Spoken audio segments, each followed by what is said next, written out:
Assalamualaikum warahmatullahi wabarakatuh.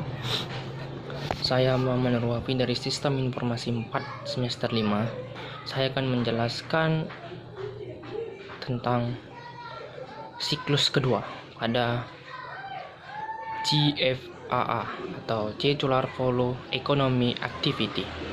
Sektor kedua sama juga seperti siklus pertama, dimulai dengan produsen. Yang membedakan itu adalah produsen sebagian pembeli kepada konsumen dan sebagian sebagai pemakai jasa tenaga kerja yang berasal dari rumah tangga harus memberikan sejumlah uang kepada rumah tangga.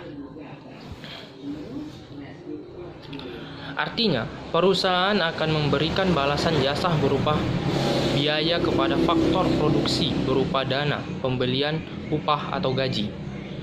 Pemberi investasi karena perusahaan telah menggunakan faktor produksi dari sekitar tempat perusahaan produksi barang atau jasa. Dari diagram tersebut nampak bahwa para pelaku ekonomi ternyata memiliki keterkaitan dengan pelaku ekonomi yang lain. Namun, rumah tangga konsumen sebagai penyedia faktor produksi yang dibutuhkan oleh produsen dan sekaligus sebagai penyedia barang atau jasa yang dibutuhkan rumah tangga konsumen. Uang yang diperoleh rumah tangga dari hasil tanah ataupun upah karena bekerja akan digunakan kembali untuk melakukan transaksi ke pasar. Dalam bentuk upah, memenuhi kebutuhan ataupun keinginan diri sendiri dan keluarga. Kegiatan dalam pemenuhan kebutuhan dan keinginan yang dilakukan setiap hari mengakibat berkurangnya investor yang ada di pasar dan akan dilakukan permintaan barang atau jasa kembali ke perusahaan, dan di saat itu produsen kembali memproduksi barang atau jasa dan dimulai kembali dari alur yang pertama. Jelaskan pemimpin transformasional.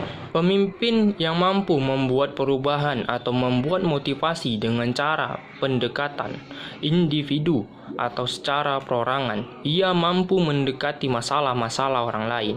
Contohnya seperti masalah anaknya ataupun masalah temannya. Kemudian ia masuk ke dalam masalah itu dengan mendekati orang tersebut.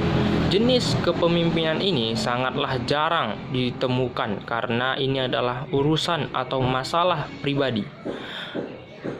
Namun ia berani untuk masuk atau terjun ke dalam masalah itu untuk menyelesaikan dan memberikan perubahan yang lebih baik. Yang ketiga, kebijakan moneter. Kebijakan moneter adalah upaya pemerintah atau lembaga-lembaga yang mengatur suatu negara atau suatu daerah untuk menstabilkan perekonomian melalui jumlah uang yang beredar.